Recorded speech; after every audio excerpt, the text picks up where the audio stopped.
Three, two, one, and we're live. Thanks again for tuning in to another episode of the Village Made podcast. My name is Heimuli, and if this is your first time joining us, please consider subscribing. Also, for those who are returning, thank you for tuning in again. Man, today I got a special guest. He's my first cousin, and today we have Hema Heimuli, and I appreciate the time coming all the way from Salt Lake. It's a journey, so yeah. I appreciate it. No worries. I'm happy to be here. But before we talk, should we pay some bills? Yes, I like that. Go ahead and check out our sponsors, C4 DZYNZ, and also AV Build Utah. Link in the description box below. Also, you can check out this shirt. This is where we can get C4 DZYNZ, this new Village Made brand shirt. Sexy, that shirt. All right. Man, well, let's just get into this. Okay.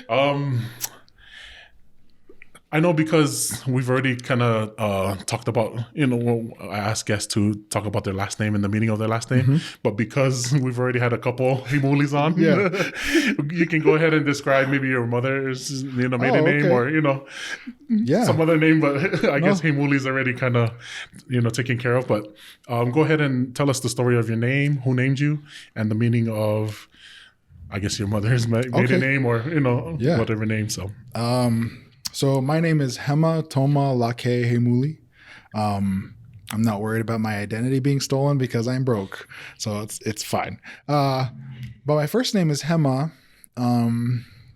after Hema Heimuli, the one that played at BYU, like in the mid '90s. Our uncle, right?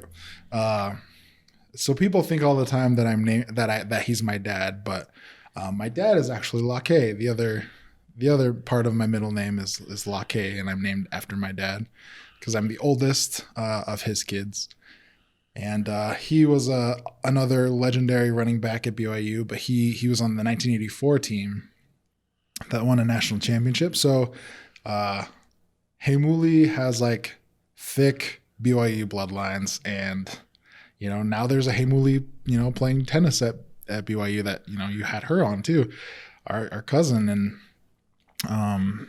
so those are two parts of my name. And then my other middle name is Toma, short for Tomasi, but they just did Toma because one of my dad's first friends here on the mainland, my dad went from Tonga to Hawaii to Provo, one of his first friends was a guy named Tom Tuipulotu, and they were best friends, and so my dad wanted to name his first son after him. So so those are my four names. I gotta tell you though, like part of my names are really important to me, and they're really important to my identity, but I didn't always like my names, right? I didn't always like them because just going through life and elementary school and stuff like that. So you guys were fortunate because you lived in like Hawaii and people were used to names like that. But for a majority of my life growing up, I lived in like San Diego, Salt Lake, and then like Bountiful. And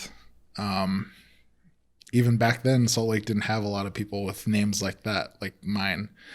And so I always got the thing where like I would introduce myself. I'm like, hey, my name is Hema. And that person would be like, oh, what was your name? And I'd say Hema. And then they would go, oh, one more time. And then after a while, I just got tired of repeating my name. And so I wished that I had a normal name, right? Would you create a fake name? Like, oh, my name's Ben. After a couple of Hemas, like, you know what? It's Ben or it's John. I actually did that a couple times but it was like, a guy checking my ID. Like, it was just, I just wanted to move the conversation along. Right. But yeah, after a while, I just, the more I learned about my culture and like my identity and the more that it became important to me, the more I liked my name, and now I love my name. And so, my name is very important to me and I love it. But it's very Tongan, right? And that's only half of who I am. So, that interesting stuff comes a little bit later. Can you talk about your parents and then what villages they're from? Sure. Back on the island? Sure. So, we've had Sifa on before, and, he talked about my Heimuli side, being from Mataika and stuff like that. I'm half Tongan, and my other half is Maori. My mom is Maori. Her name's Panya. Her maiden name's Murray. And my grandpa Murray is from New Zealand, from the North Island. And I don't know how well people know the North Island or South Island of New Zealand, but it's basically the North Island kind of looks like this, and Auckland is like right here. The village where my grandpa lives is all the way up here. So like you land in Auckland from Salt Lake, it's like 16-hour flight. You land in Auckland and you still have to drive like 5-6 hours to get to where he's from. He was born in the Bay of Islands is what it was called, but the family basically settled in a little village called Whangaruru. And it's the closest big city is Whangarei. So if you know where Whangarei is, you'll be able to find Whangaruru, and that's where my family's from. This is kind of interesting, though. I just learned this. Whangaruru is the same word as Honolulu, just translated, right? So Honolulu in Maori is Whangaruru, right? And it just means like safe harbor. And that's because, the top part of the North Island just has all these little bays and all these harbors and stuff like that. And there's like, they're far from the reef, and it's safe and it's beautiful. And that's why so many of the Maori people settled up there. So yeah, that's the other half of me. The first half is Tongan and the other half is Maori. And I'm pretty proud of that. Dang, that's crazy. And excuse me. So you mentioned that you were basically raised in Bountiful, but where were you born? Mm-hmm. And then raised, like, what was childhood like there in Bountiful? Okay. So yeah, so I was born in Provo because my dad was at BYU, right? And after BYU, my dad tried his hand at joining the NFL, and he eventually was drafted to the Bears. But my mom was like, there's no way in hell I'm living in Southside Chicago. And so she decided to move with her parents, who had at that time moved to the mainland to San Diego. And so me, my mom, and my mom's parents, my grandparents, we all lived in San Diego. And I was there like young age. I went to elementary school there. My elementary was like a Hispanic elementary school, which was pretty interesting. And after that, after my dad, finished his career in the NFL, they decided to move back to Salt Lake. And so they went to Salt Lake, and luckily we moved into like a Tongan ward down in Salt Lake because, our family is LDS. And around that time, this is kind of interesting. Around that time, there was kind of this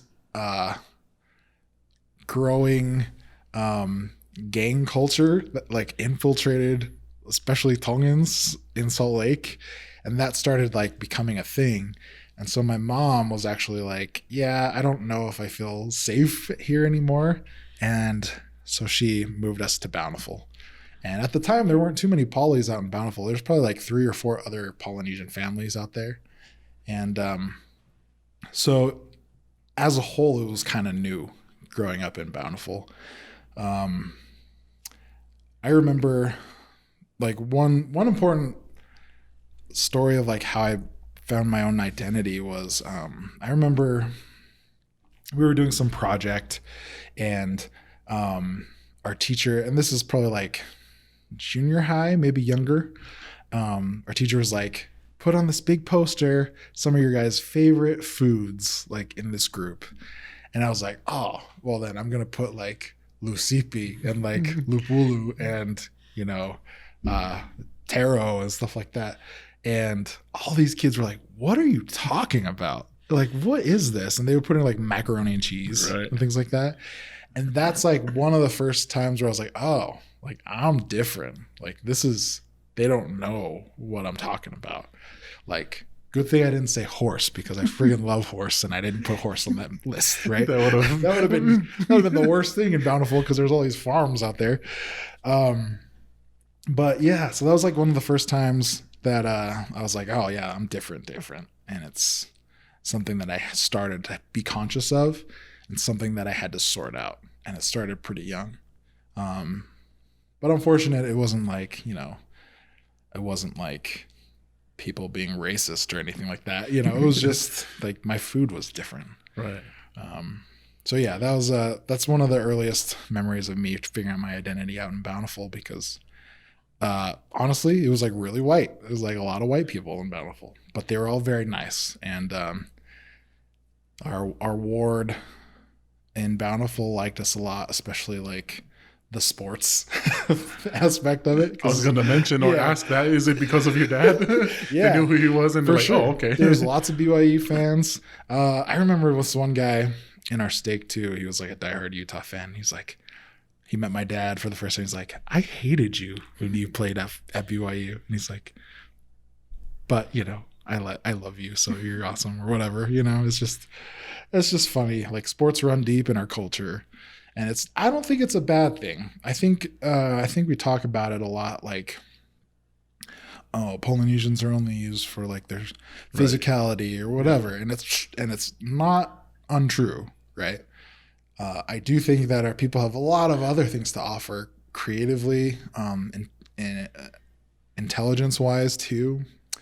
But it's not a bad thing to be like one of the strongest kinds of people out there, and that was definitely a effect that was felt heavily, not only from my dad's name and from what he did, but like, me and my brothers, like we were pretty good at sports too. So anyways, that was a big thing when we moved to Bountiful for sure.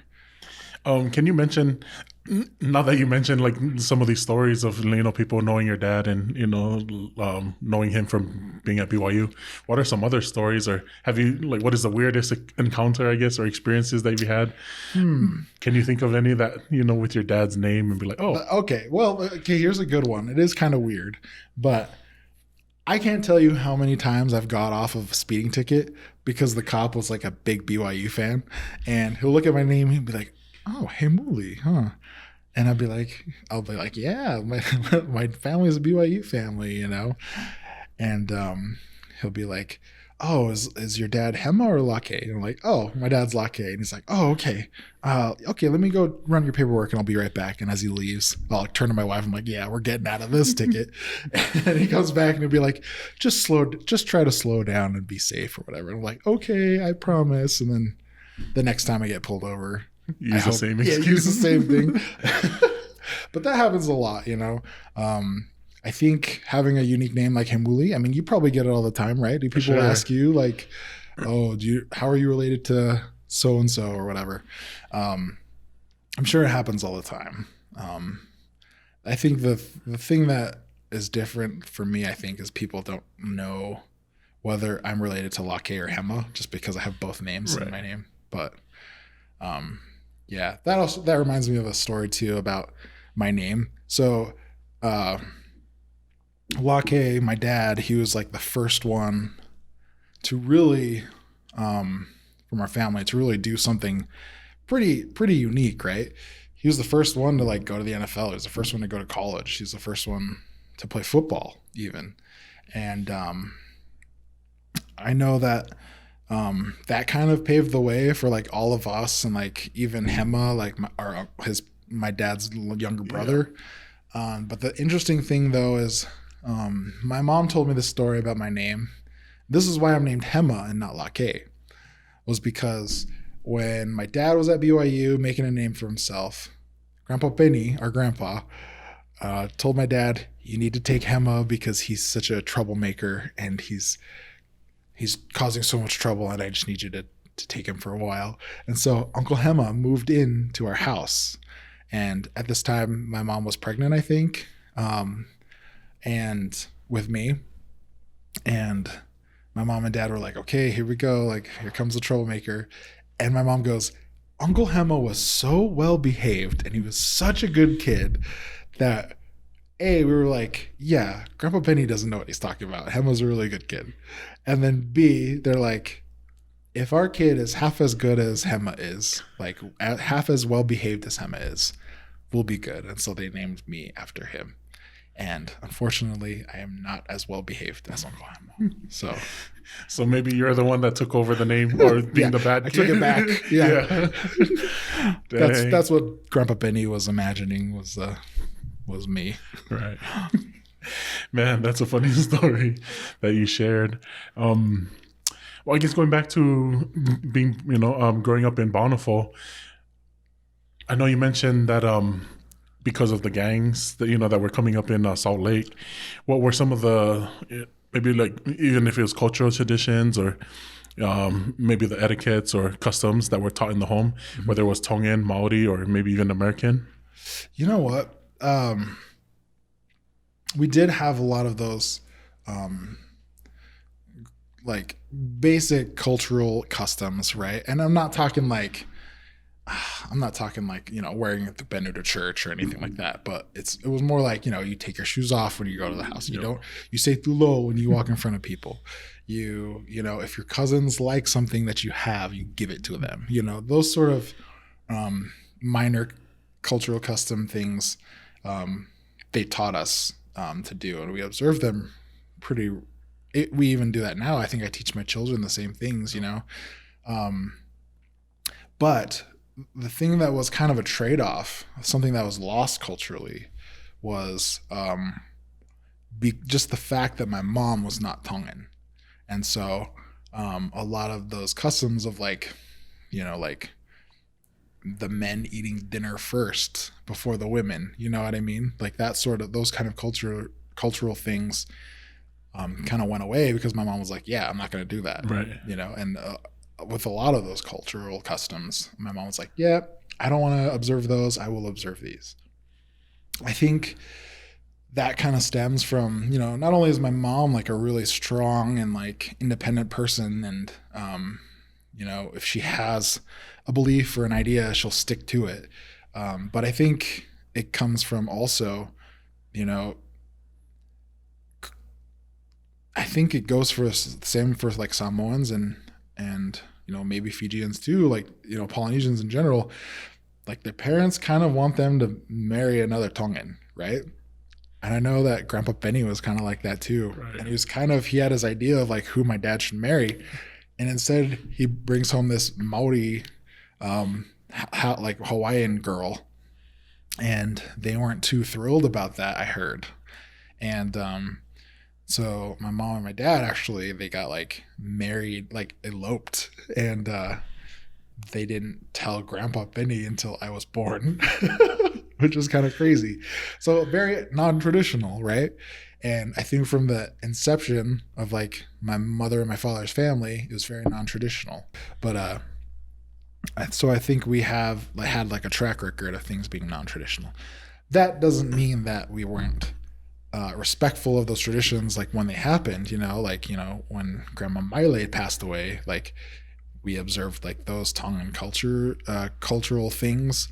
And when my grandpa Murray passed away, we observed many Maori traditional things at that time. But I think the trade-off was we would have to lose some of our culture to kind of create new culture. And that was kind of interesting for me to navigate, because I always felt growing up like I was not Tongan enough for my Tongan side, and I felt like I was not Maori enough for my Maori side, and I was not white enough for my city that I lived in. And these three things like put together, I was kind of on my toes a lot, like of who I was, and I bounced in and out of like things that I was into, and like I kind of had to decide for myself what I wanted to observe and like what things I didn't want to. And so I had to create my own culture, and that was kind of interesting. I feel like it serves me now even to today, because just being able to be outside of that Polynesian bubble, being in Bountiful, I was able to talk to white people. I was able to relate, to people that weren't of my culture. And at the same time, as I was like learning certain Tongan culture and customs that we hadn't observed growing up, and I learned them on my own, I was able to like teach that to other people. Like my now wife, who's she's white, she's Swedish, of Swedish heritage. Like, so our kids are half white, half Polynesian. I'm able to explain things to her now because she'll be like, why do you guys do that? And I'm like, well, we do it because of this, and this is when it started, and this is what happens. And I'm able to educate her more clearly because I had to educate myself in those things. And so, yeah, it's just interesting. Like the trade-offs we make in life, in like what we observe culturally and what we don't. For some people that might be like, oh, that's stupid. Why doesn't he learn this Tongan thing? Like, right. Why don't they say tulo when they walk in front of you? But on the other hand, like they could be learning they could be formulating a new culture, like something, I wouldn't say better or worse, but like just different. And I think if there's diversity in cultures, even within Polynesian culture, I think our people as a whole will be better off.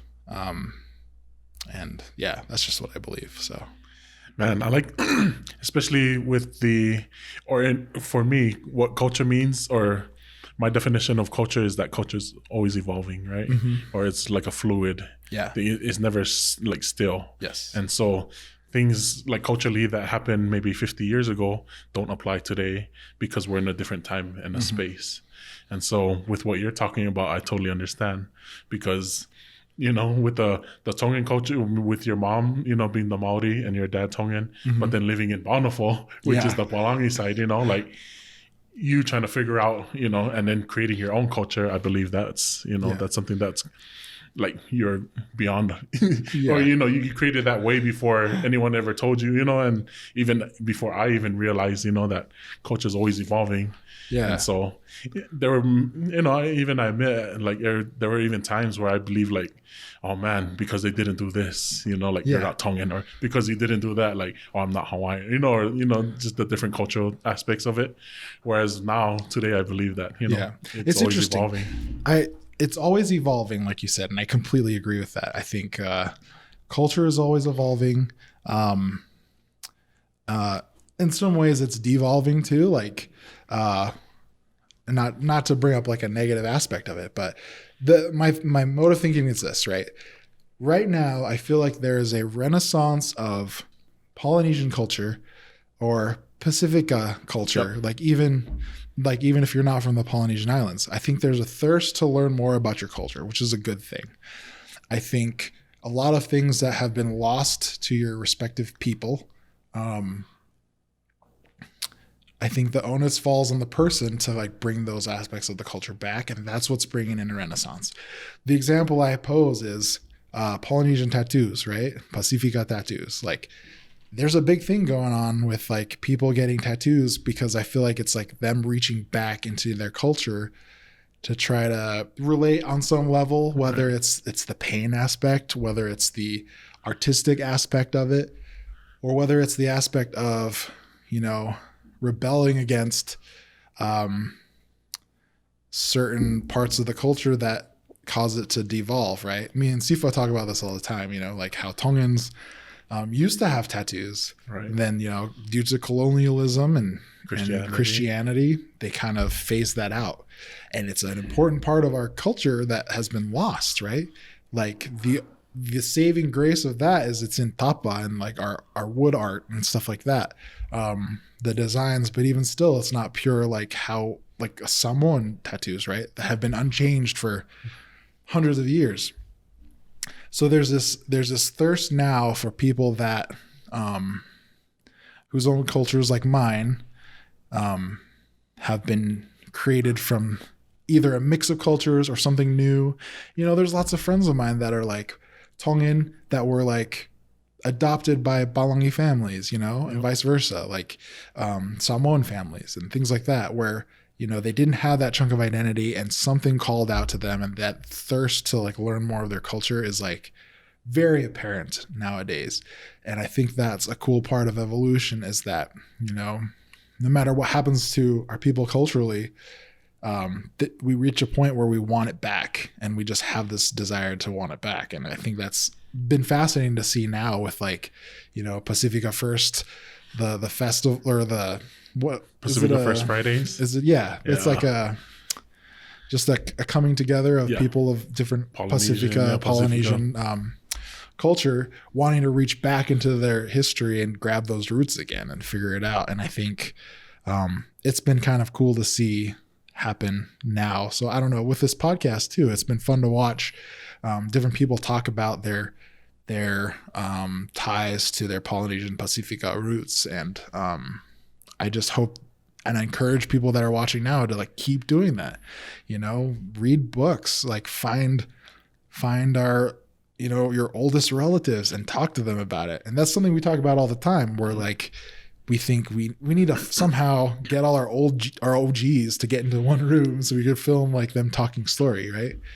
Because that's the way we pass down history forever as Polynesian people, is talking story. But like, I think we need to like record it, because we can't just pass it down word of mouth now. We gotta save it for our children in the future. And now with technology, why not, Yeah. Whereas so easy. Our ancestors, they didn't have this technology. Yep. They just had wood and, but instead of using the wood or, the carvings, they pass it down orally. And so, it's just, I mean, like we have a studio in our pockets now, and this is funny. I wanted to tell you guys this story. I don't know if you can use it, whatever, it doesn't matter. But I remember Grandpa Benny once, when he first got his first cell phone, he kept like, someone would call and he would answer it and he'd be like, hello, yeah. And then you'd listen and he'd be like, oh yeah, I'm doing this. And then you'd listen and he'd be like, oh, okay, I'll go over there. And then he'll listen like this. And I just thought it was hilarious that I had to bring it up, because I don't know if you guys remember that.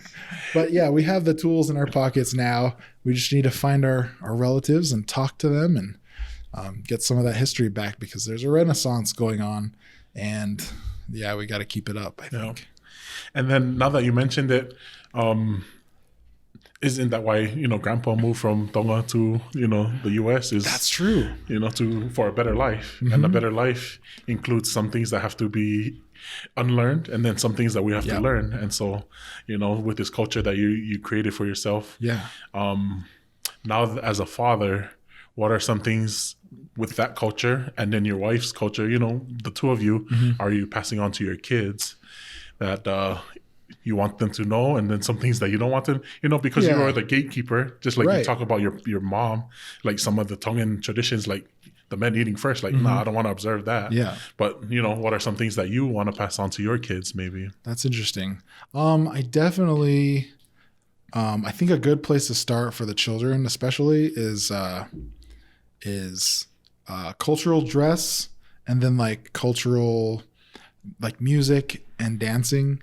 Because it's fun and it's something unique, right? Because they can see people dancing on the TV and they can tell that it's specifically different from,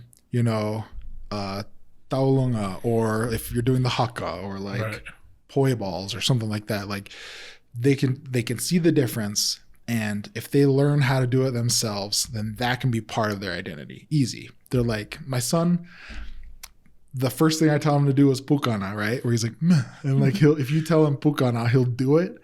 And it's so funny and cute, but he knows it's called pukana. He knows how to do it. And from now and forever, he's going to know that that's a part of his culture, right? Something different from other people. And it's easy, it's simple, and he likes it, right?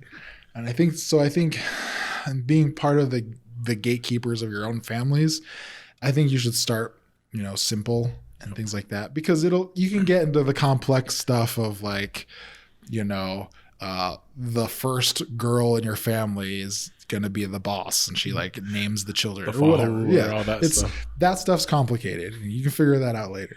Start with like the songs and the dances, and then the dress. So for very special occasions, like my son will wear a tupenu, and like Hazel, my daughter, she like loves leis and stuff like that, so like for special occasions I'll get her a lei, and like they'll remember those things. And I think that's a good place to start, and at least that's where I'm starting with my kids. And then the other thing we're doing is I'm gonna leave it to my wife to figure out how she wants to implement her side of the culture. I don't expect them to like wear little Swedish outfits, unless she feels like it's necessary. But there's songs and like books and like drawings that they can look at. And I'm just gonna leave it to her to gatekeep her own culture as she sees fit, And I think that's where we can start. There's so many, like with SIPA, like no one's like, not a lot of people are purely Tongan now and like purely Samoan or like purely whatever. Like now there's a lot of half Tongan, half Samoan kids, and like a lot of Fijian Tongan kids and things like that. Like, and so being able to gatekeep your own culture is kind of fun, actually. And it's kind of cool to see your children distinctly separate the two and like realize it's part of them. Dang, that's awesome. Yeah. I know because Grandpa Benny moved over from Tonga, and then your Grandpa Murray moved over from New Zealand. With their sacrifice of moving their families, from their country, their home countries, to the mainland, to the U.S., do you believe, or would you say that they would be proud of you, or what are your thoughts on that for the sacrifice that they made to move here? It's a good question. I don't know. I think about it all the time. I believe so, because this is kind of where it gets interesting. Because I graduated from college, so did you. Like that was like the biggest reason, at least for Grandpa Benny, was he wanted us to get an education, right? Now living in this society, now we realize, education's not everything. Right. It's actually not the end of the road. So I think in the sense of us getting our degrees, like, yeah, he's proud of us, but I think we still have a ways to go to being where he like actually envisioned us being, I think when Grandpa was in Tonga, like looking at the smogless sky, he didn't ever imagine us having, iPhone 7S's in our pockets and like, an Apple computer and laptop and like driving our own cars around. I don't think he necessarily like had that in mind, but part of his vision, I think we've accomplished, and I think he's proud of that. But I think I have a long ways to go. So I'm not sure. No, it's an interesting question. I always say that we are our ancestors' wildest dreams. What you're going off of what you're talking about. Like they wouldn't, they would trip out. You know what I mean? They'd be like, for sure, you can fly in a plane 10 hours to get to Hawaii, or even these laptops or these cars, even. And like like in my case, like we have me and my wife have a baby. We're home in like 2 days, and like everything's normal, and it's like not the case in like back in the days. Back in the days, back in the old lands, like. It's very hard to have children, Right. So I think you're absolutely right. Do you think, what about this? Do you think culturally our ancestors would be happy that we're like changing our culture in a sense? Or do you think they really wanted us to stay Tongan, like. Right. So this is just, man, that's a good question. I don't think anyone's ever asked me that. This is my podcast. Yeah, Okay? how does that this feel? This is me asking you a question. You don't ask me. No, just kidding. But so just going off of my understanding and what my experiences are in life, and just with what I know and understand. So a couple weeks back, I shared on Instagram that I was talking to this, to this white guy, and he told me that, and I had mentioned to him that I don't feel Tongan enough, and he said that I'm the Tongan that I'm supposed to be. And so for me, being the Tongan that I'm supposed to be in this time and age, and with my understanding that culture is always evolving, I believe that our ancestors would want us to change or evolve to the time and space that we are, in today. And so I just believe that maybe traditionally, or like with the culture, there's some things that they might have wanted to keep in, but I believe that they also wanted us to evolve and change with the time and space. And so interesting. I wonder, like, now that you said like your reasoning. Like, I think you're right. I think, now that I'm thinking about it, Polynesians were like very stubborn, and so at first I think we're like, oh, like why'd you change it? Like what the heck, Yep. And then after a while we're like, oh, it's fine. I've survived. I think I'm okay. But as a people too, like, for hundreds and hundreds of years, like we sail from island to island, and like some things remain the same, some things are different. Like, people that got to like New Zealand, realize, oh, it's freezing down here. We need to figure out how to make furs and like, Yep. Things to feathers, keep warm, things to keep us warm. And then like you go to like Hawaii and it's like so hot that they're like, yeah, we just need a grass skirt, a malo. Yeah, that's it. Like we don't need anything else.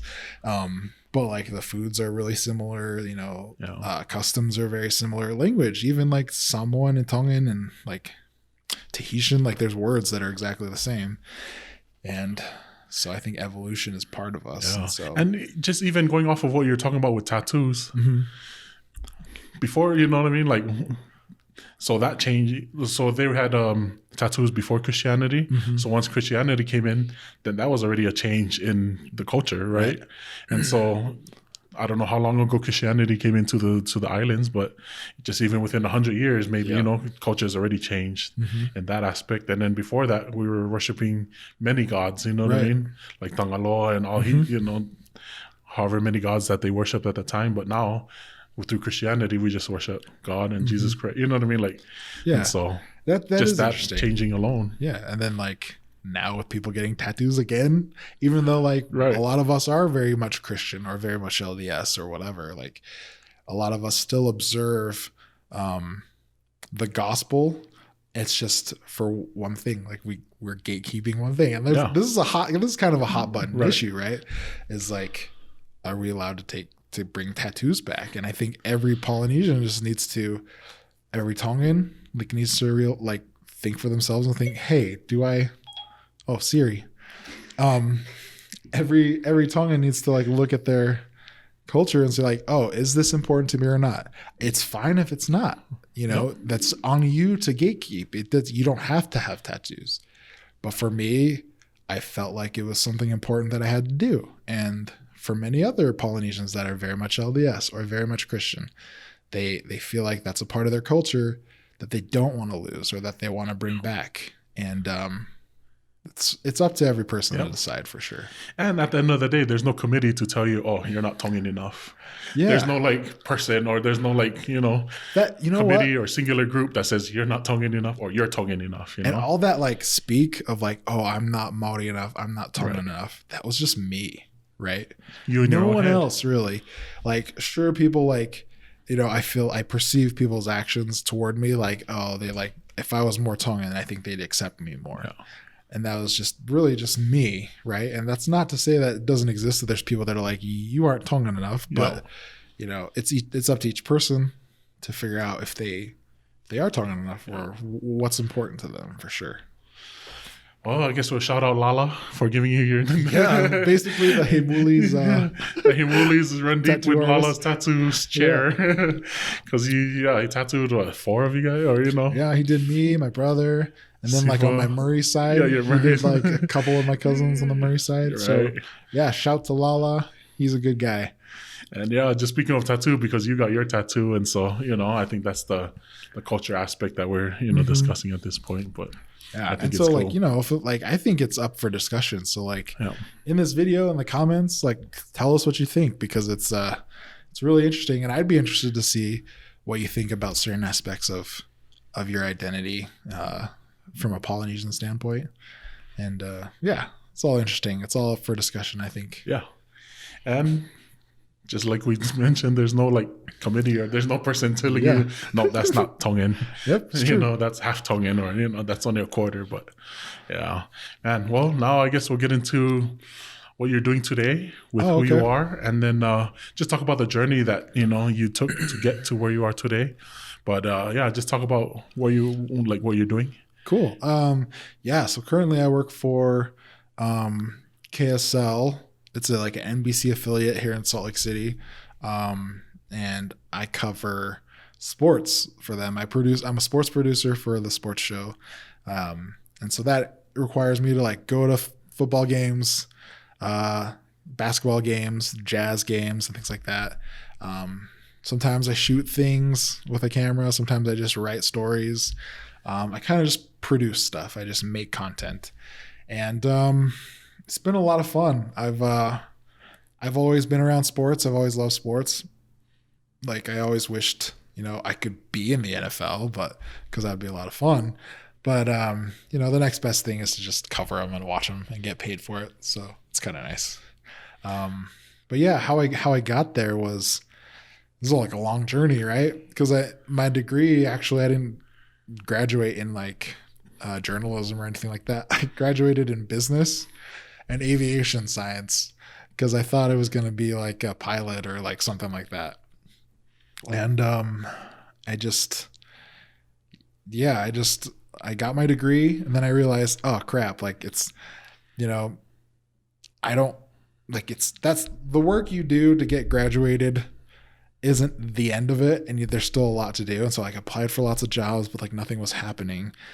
And so while I was applying for jobs and nothing was happening, I was like, I would go and shoot like, there was like a new rugby team in town. So like I went and shot the rugby team and like created videos and stuff, and like just for fun. I wrote for some blogs to cover like BYU football and like Utah football and Stanford football and stuff like that. And I thought it was a lot of fun. And so I just created and created and created. That's the best thing to do when like nothing is happening for you. If you feel like you're stuck, and if you feel like I've reached the end of the road of whatever I'm doing, then stop doing what you think you're supposed to be doing and do what you want to do. The reason why it's good to do things that you want to do is like, whether it's, if you want to make music, go write a song. If you want to draw, like decorate, your room or something like that. Like just create, like make something, because you'll always do it because it's fun. And that's what kept me going with like videography and like even graphic design and covering these sports things. Because while I was looking for a job in the aviation field and nothing was happening, I was like, well, I might as well do something with my time. And so I just created. Can I ask you what you wanted to be? Or did you say you wanted to be a pilot? Was it a pilot, or what was like, it was either the like dream a pilot at the time? Or like ATC, like something like that. Like, I was thinking, I could get a job in like for like Delta Airlines, like, doing something. I would get free flight benefits so I could travel wherever I wanted to go, or whatever. And that's kind of my mode of thinking. Plus like aviation science just really fascinated me. But yeah, like I thought that's what I was going to do. And while I was waiting for that opportunity to come, I just started doing things that I liked to do, right? Which was like That's cool. Making cool videos, watching sports, talking about sports. Because like the benefit of having Heimuli as your dad was he taught me like a lot of things that normal people don't see like on the football field.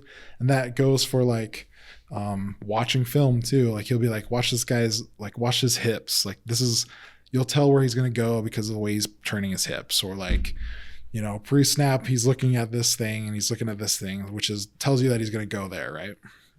And so I had all this knowledge in the back of my mind. So I would write articles about like BYU football where I'm like, this is where I think the problem is with the, this offense or something like that. And I was just doing that just to pass the time, really.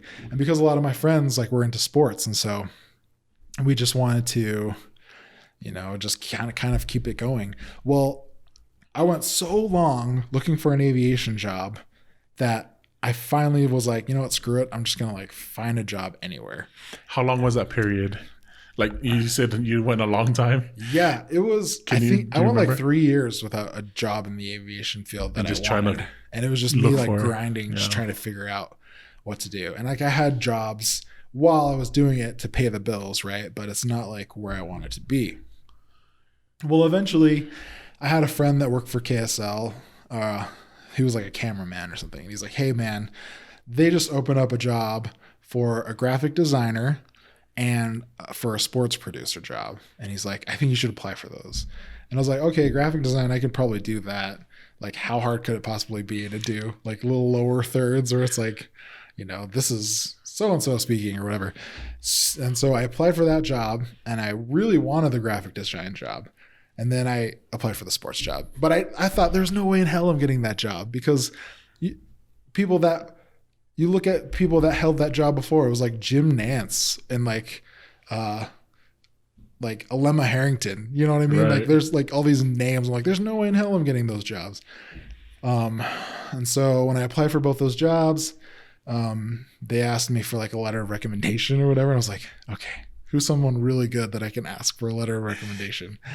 And I actually asked Vysik Hema for a letter, and he was like, benefit of your dad, right? Yeah, like friends of my dad. Right. In fact, Vi and his wife introduced my dad and my mom when they were at BYU, and that's how they hit it off. They went on like a blind date, like a double date or whatever. And that's how they know each other. But anyways, yeah, we call him Uncle Vi, and I was like, hey, Uncle Vi, I'm applying for this job. And I was like, can you just do this letter of recommendation for me? And he's like, oh, okay, I'll do that.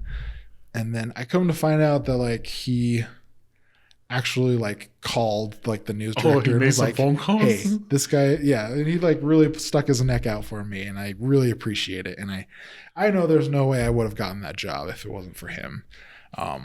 But, you know, it's just part of the culture too, where it's like, you know, you're a Tongan and you go to like some other place and you find another Tongan. You're like, oh, this guy's like, we're brothers, basically. Family, yeah. Family. And we got to help him out. And so that's exactly what he did for me.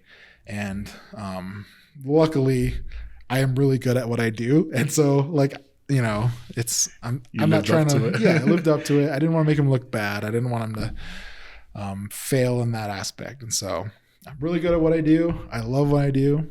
And the cool part about being in this position is like, there's not a lot of Polynesians that are doing it, right? And in fact, if there are any Polynesians out there doing it, it's usually, you know, because they play like Alema, they like played for football teams and stuff like that. And it feels good though, like going to jazz games and like seeing, you know, like other polys that are like in security, and I'm like, hey, what's up? And talking to them and like kind of connecting that way. Because there's not a lot of us in that field of work, but that's what it takes, you know, like to get outside your comfort zone and like have our people do things that they like and try to reach out in other ways, you know, like we talked about this earlier, like Taika Waititi, yeah, like him winning, I'm pretty sure it was an Academy Award or a Golden Globe or something. Like him winning was a huge deal because there's no other Polynesians out there doing it. Like there's very few. And so that's what it takes, is for our people to just like band together, but also branch out and go to like other parts of media and like other jobs and stuff like that. And I know you mentioned this earlier, talking about Polynesians being more than just our body, you know. Yeah. We're also like creative. We're also like, you know, we can formulate a lot of different ideas and you know, come up with these different things. For you, how early did that start? Like just the creativity and... Oh man, the creativity, I think I've always had it. And I think, you know, like, you know, Sifa Heimuli, right? Like we grew up together doing a lot of things. And like one of the things we grew up together doing was just drawing, like, yeah, doodling. I remember that. And like we would draw and like we would write stuff. And, you know, Sifa was probably like the first person I knew that like kept a journal forever. Do you remember how he like had a journal for like his whole life? And like, why are you writing this stuff down? He's like, oh, because it'll be important later. And he just laughed at it. Or like, okay, whatever. You know, like just brushed it off. Yeah, exactly. But he's right, you know. And like now he has all that wealth of knowledge and experience to like look back on. And exactly. You know, it's just that creativity that we were born with. We just need to like somehow work at it, document it, keep it growing, because in the future, like our children and stuff like that will have that wealth of knowledge to look back on. Right. You know, whether you're like a cook, there's like lots of cooks out there that are Polynesian that are like making a name for themselves. You know, you could be in construction, it doesn't matter what you do, just do it well, you know? And, yeah, I think it's exciting to see our people kind of growing and doing that. And something I wanted to bring up too is you had mentioned that like for our future kids, you know, they're going to have that wealth of knowledge, which is basically, you know, the reason why you know, with Vaisika Hema and your dad, you know, like just that wealth of knowledge, you know what I mean? Like he continued, you know, he helped that, you know, helped out with you. And, that's it in action, right? It's them paying it forward. And like, you know, I hope to do that for like someone else's kids someday too. You know, it's especially being the first in your field, or whether you're the first or not, but you're still in there. You're presently, you know, I mean, working in that field, and so present day, there's not a lot of us in it right now for sure. And so I like what you're saying with, you know, hopefully one day you can pay it forward to someone else's kids. And so that's cool that you continue to work in your field, perfecting your craft, just as, you know, we're here trying to perfect our craft. And so, and you know, whether it's podcasting or, you know, creating a clothing line, like for Polynesians, it's, just perfect your craft, do it and do it well. Yeah. So when you were younger, you talked about it was basically, you know, when you're younger that all this creativity came to mind. What other outlets did you have, or what other things that you do besides football? Well, I guess talk about football, right? Because football was like your main, a main thing for you, and football was like my main passion, and like a lot of it came from like, oh, my dad did this, and he told me stories and stuff like that. So it was kind of hard because like. You're living under someone else's shadow, right? Like I always dreamed of winning a national championship. Turns out it's really hard to do, right? And like very few people can do it. And my dad just happened to be one of them. Right. But like I always wanted to do that, play football. And like I played, you know, in high school, I was on the varsity team as a freshman, and like we were all very proud of that. And then as like things went on though, our high school team like just like wasn't that good, you know? And you could have, and I see it all the time now working at KSL, like you could have the most talented kids on like the worst teams and like nothing happens, or like the worst kids on the most talented teams and things just happen for them. And it's like it's all luck and like circumstance, and a lot of it is hard work. And I'm not saying that like people that make it don't work hard. It's just everyone wants to be an NFL star, and very few people get to, right? So I played football, and you know, when I got to the end of my high school career, I was like, you know what? I don't think anything's going to happen for me. And when I realized that was kind of like my identity kind of shattering, because I was always like football, right? Yeah, football was my thing. And that kind of hurt actually.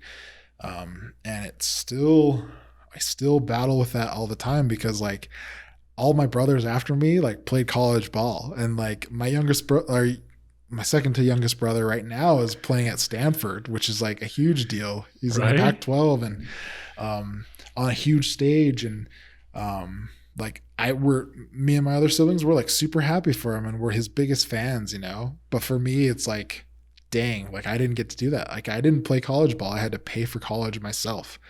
I had to like decide what I wanted to do by myself. And I think that part of my identity was pretty hard. Like it was kind of rough to like realize, oh, like I'm not gonna play football anymore, because that's basically what I was a football player.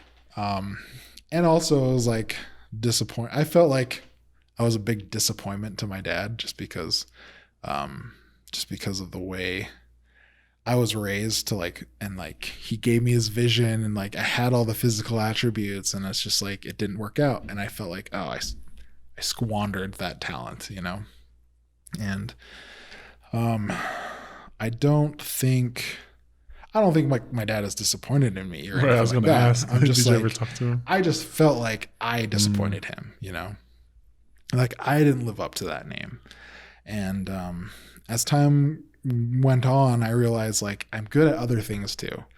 And there came a point where I decided like, you know what? Okay, so football didn't work, but there's all these other things that I'm good at, and I'm going to try and use the lessons and like the hard work that my dad instilled in me for football in like these other areas too. And so like creatively, you know, I would like draw and like paint and like do all these things. And I even played music. And so my mother is very musical. And it's kind of like part of the Maori heritage is like a lot of it is singing and playing music. Sure. And, I just had this knack for playing music, and I'm pretty sure it was from my mother, who like always sang to us and like played musical instruments for us when we were growing up. And that part of my identity is kind of like, it was put on the back burner because of football. And then it kind of reemerged when I realized that football wasn't everything that I could do. And, so I would like write music, and I would like do, I eventually would play shows, and like, I even toured like around Utah for a little bit, like just playing music. And I think there's still music on Spotify that I wrote and recorded like from back in the day. And and so that just kind of brought me out of my funk, as it were, for like not having fulfilled football. But it kind of put me back on the path of creating and put me back on the path of like finding out what the next thing was. And so, so I went from football to music to art to media to like, now I'm in sports journalism basically. And it's been a crazy ride, and I don't know how I got to where I am, but it's been fun, and I'm grateful for all the lessons that I learned along the way. So this job at KSL, would you say it's like your dream job, or like a job that you would continue? Yeah, for sure. I think it is. I would say it's my dream job. I get paid to like watch sports, and I get paid to talk about sports. And when I make cool videos, it's like sports stuff, and it's a blast. And so, I'd say it's my dream job, but who knows what the next dream job's going to be, And so I'm just going to enjoy it for now, work on my craft, work on myself, and then, pave the way for other Polynesians that want to get into that business. And, that's kind of where I'm at right now and what I'm doing. And it's great. I'm fulfilled. I have purpose, and it's a lot of fun. So, yeah. That's kind of cool how your passion, turned into your purpose and being fulfilled, right? And then also on the side making money from it. So that's the perfect combination. Sure. I mean, I always want to make more money, but for now it's like great. Dang. So what are some things you feel like we as Polynesians have to offer the world? Oh man.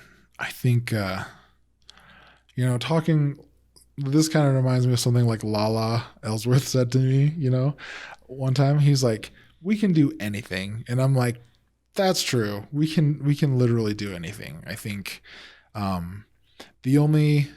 much like the disappointment I felt, like disappointing my father, and like much like the disappointment of like not being Tongan or Maori enough, I think the only limits that we put on ourselves are the ones we put on ourselves, right? Exactly. And I think if there's something you want to do, don't not do it because you're Polynesian. And I know that sounds weird, right? But there's a lot of people that like think, there's a lot of good Tongan kids that I know have beautiful voices that will not stand up and sing for anybody, right? And I'm like, what are you doing? Like, why?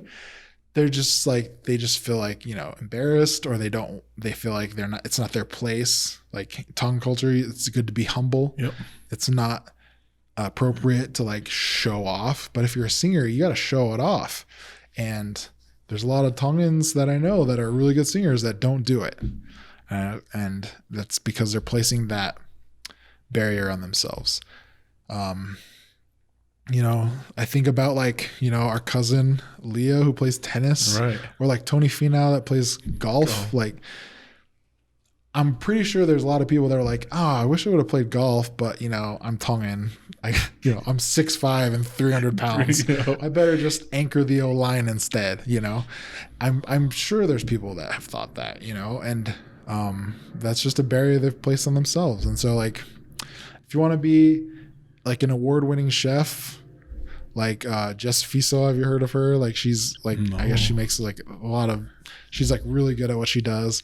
Or if you want to be like Tony Finau, or if you want to be like, hell, The Rock. I don't know if you want to be Taika. Yeah, or Taika. If you want to direct movies or write movies, or even like Tua, he's doing his own thing. And that kind of stuff is good for our people. And yeah, if there's a thing out there that you've wanted to do that no one has ever seen before, do it, because I would like to see it. And I'm sure you could do it. Like, Polynesians are talented enough that they can do it. Man, I always feel that there's so much talent within our Polynesian community that we can do anything, and we can do things just as good as anyone else and even better. Yeah.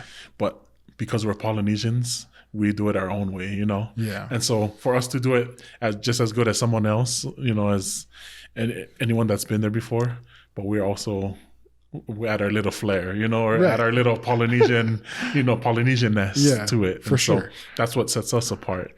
And I'm glad that you brought that up, that we really can do anything we want. Mm-hmm. And don't let your body being 6'5" and 300 pounds, don't let that hold you back, right? There's that guy. Okay, so this just reminded me of that guy on Australia's Got Talent. Have you seen that guy? He's like a strongest man. He's Samoan, I think. And he like comes out and he's like all huge, and he's got like these huge muscles, and he like brings out these heavy balls that are like 400 kilos or something like that, and then he sits on top of them. And then he starts singing, and his voice is beautiful. And like, that is a cool example of like, not letting your Polynesian-ness, your whatever your body type is to like, and it doesn't have to be like exclusively like body types, but it's like, he let himself sing on national TV, and it was great. And so, yeah, we need to do more things like that for sure. Yeah. And, I'm just glad that you're in the field that you're in. And in saying that, there's other people who could be listening to this, be like, oh, I can be I can work for KSL. I can be a sports editor. Or I can, because I see another Polynesian. And that's kind of like the trail that we're blazing. Mm-hmm. Well, you're blazing. I'm not doing anything. But, you're doing lots of stuff. Like with Taika or with Tony Finau or with, what I mean? Like all these Polynesians that we have close to us, that there's other people before us, or there's other people in front of us that we can relate to, and just like Vaisika Hema, there's other people. So there's this thing, I forgot what it is, but it's something like it's like the 5-minute mile or 4-minute mile or something like that. Have you guys heard of this? Where it was thought physically impossible to run a mile in less than 4 minutes. Right.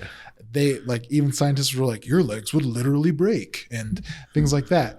And then as soon as that one guy broke the 4-minute mile, it's kept happening. Like, people, like the next year someone broke it. Then the year after that someone broke it. And then the year after that someone broke it. And it's like, that's what it is people like, getting to there. Like, I would have never thought that a Tongan would be on the PGA Tour and finishing top 10 in almost every single event. And until I saw Tony do it.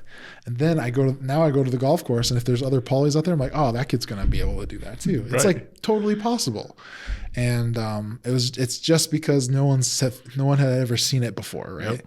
And so, if we want to see a Samoan astronaut, or like, I don't know, a Tongan ballerina, I'm sure there is one out there.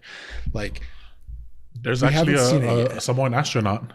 Oh, what? Yeah. Okay, cool. This was maybe like a month or 2 months ago. Oh, nice. So fairly recently. But anyways, that's what I'm saying. Isn't it's that like, cool? It's like, that's news to me, and I'm going to look it up as soon as this is over. But I mean, you look back to like, remember when like it was impossible to be a Polynesian quarterback because we were always linemen or like running backs, linebackers, linebackers, D-liners. Yeah, and now like almost every year there's like several Polynesian quarterbacks that are really good. Shout out to my cousin Tua. Yeah. Yeah. Oh, I thought you were going to say Marcus. But there's just, just because it hasn't been done yet doesn't mean it's impossible. And like, Polynesian kids are just waiting to see it done before they start doing it, So. Hey, man. Dang. That's amazing.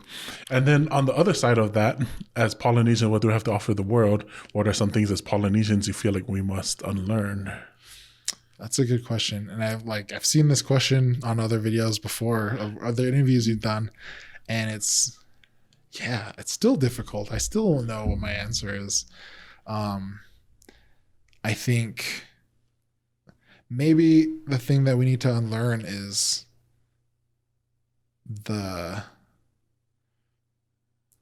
we need to unlearn that, or maybe we need to learn that it's okay to unlearn things.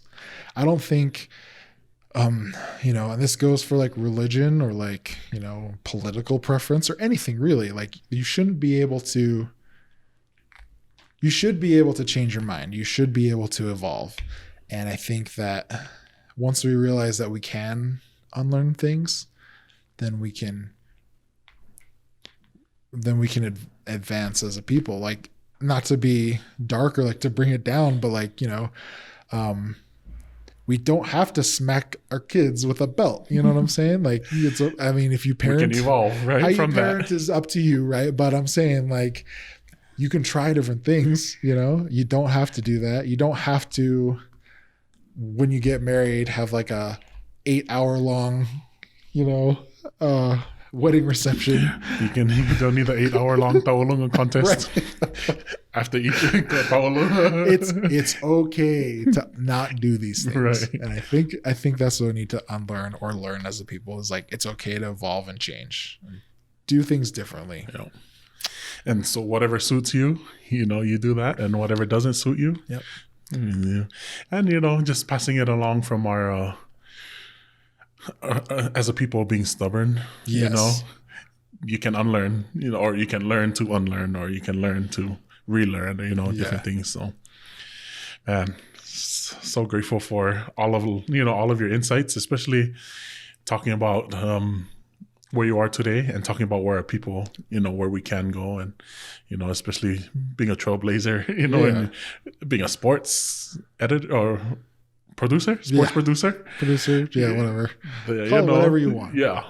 So that's kind of cool. And so if any of you out there are in Utah and want to talk to a sports producer, just follow me on Twitter or something, and I'll be more than happy to answer questions or anything like that. It's kind of cool that you are there. But I guess just to end this, I just have a few questions. Ooh, rapid fire questions. You kind of know, you kind of seen this before, and so I'm just gonna ask you a few questions, and the first thing that comes to your mind, we'll go ahead and talk about it. But what takes up too much of your time?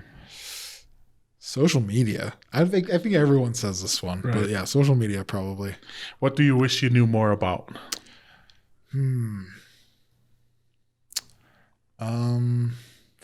This isn't very rapid fiery of me. Probably, I wish I knew more about gardening. Who or what inspires you? Oh, man, other people. I think, just seeing other people do things, it inspires me to make changes in my life or to improve or whatever. Yeah, seeing other people. What's your favorite book? Ooh, let's see. That's a good question.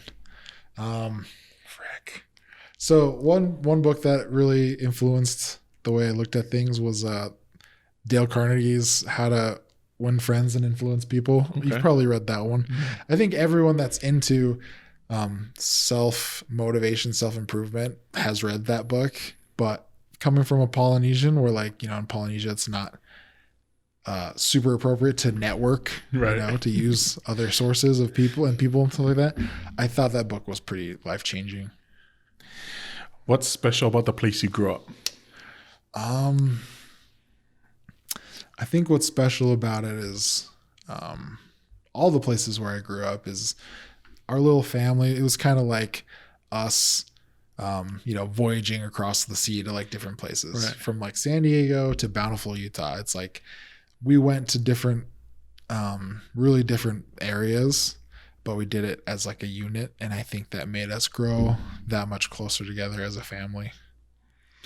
If you could spend a day with someone, dead or alive, to pick their brains, who would it be? Ooh, that's a good one. Dead or alive.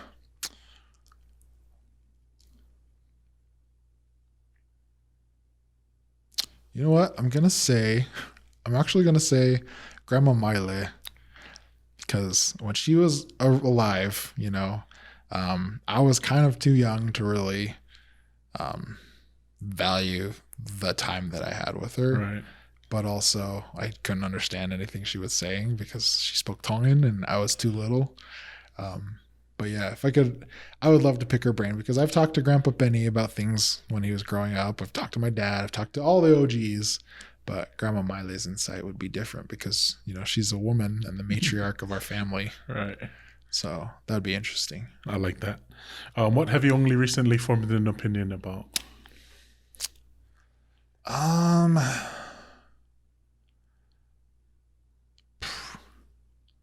don't know. Probably like marijuana use. I like that. I had a different opinion, and like now I've changed my opinion almost 180, and it's yeah. What's the luckiest thing that's happened to you? The luckiest thing that's ever happened to me, probably getting my own family. So like meeting my wife, having my kids. I think that's pretty lucky. What song will guarantee to make you dance? Make me dance? That would have to be Blackstreet's No Diggity. Nice. I like that. What are you most looking forward to in the next 10 years? You know what? Probably moving on to my next thing, right? And I feel like every 10 years people should change like what they're into and like where they're going or what they're doing, and that's what it'll be. I don't know what it's going to be. Maybe I'll be like a painter or something. I don't know. Maybe your dream job of working in the airlines, Yeah, like working in the degree that you finally I know, that's got true, your degree in. So, what could you give a 40-minute presentation on with no preparation? Oh, probably the meaning and history behind certain Beatles music. Is that weird? What's your favorite album? Probably Sgt. Pepper's. Okay. It's wild and pretty influential music right there. I like the Beatles too. That's cool. When people come to you for help, what do they usually need help with? I don't know. Usually lately it's been a lot of technical stuff, like how to fix my computer, things like that. What hobby would you get into if time and money weren't an issue? Oh, dude, cooking. I think so. I have a Traeger now. I have a Traeger smoker. I just bought a Blackstone griddle to like make homemade burgers. And like for Father's Day, I got like a meat grinder. This is super nerdy, but nice, bro. Like if I had money and time to buy like briskets and like to experiment with that stuff, I could feed this whole family. Like, yeah, that would be. Isn't it cool too? Like, oh man, kind of nerding out here, but like being able to like, isn't that a cool feeling though? Feeding your family or like being able to provide like that, you know what I mean? Like, oh, this is a delicious meal. And like make it good, right? Like make a yummy meal where everyone's like, oh, that was great. And they're happy. Right. Yeah. But at the end of the day, I mean, now that, just growing up, Saimini was our thing, Oh, yeah. But now, like, I like roast beef, or what I mean. Like now, I like ribeyes. I would like some tri-tip, please. Yeah, I like some ribeyes, or you know what I mean. I like some crab legs, Oh yeah, king crab, not the little crabs that we had back home, in Hawaii. King crab. You know what I mean? Like, yep. No, it's true. Like, I agree with. The older you get, the more food appeals to you, right? And the less you're allowed to eat it because of our gout and stuff like that. Which of your scars has the best story behind it? Ooh, probably this one. I have a scar right here. It's when I tore my bicep. Ooh. And I tore it like this ligament right here. So my bicep rolled all the way up here. And basically what happened was my neighbor had a puppy, and the neighbor's puppy kept like barking under the fence, and it was like running back and forth, and it got its head stuck under the fence, and it ran to where it like wedged it into a corner, and it started like pulling its head, like it was freaking out. So I'm like, oh, this guy's gonna kill himself. And so I like lifted up the bottom of the fence, and I like lifted it up as hard as I could, and they got the puppy out. But like right when they got the puppy out, I heard like a like a pop. It was like a loud pop in my head. And I was like, oh, I broke something. And I like put the fence down. I went in the house, and then I looked at my bicep, and it was like, my bicep was all the way up here, and it was like skinny right there. It was the weirdest looking thing I'd ever seen. And tore my bicep. They had to reattach it, and that's what this scar is from. That's actually a cool story. No, just kidding. I saved a puppy. Yeah. What helps you live in the moment? Really what helps me live in the moment is thinking that, like, either something, like if something in the moment is bothering me, I think ahead in the future. I'm like, oh yeah, I'm not going to care about this like hours from now. It's not going to matter. So why should it matter now? And then also, like, if, for example, my kids are bothering me to like read a story, and I think, yeah, years from now, my kid's not going to want anything to do with me.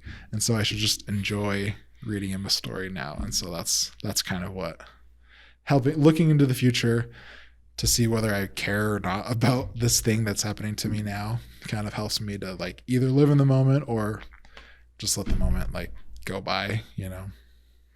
Dang, that's awesome. And the last question, if you could give back to your village, how or what would you do? If I could give back to my village,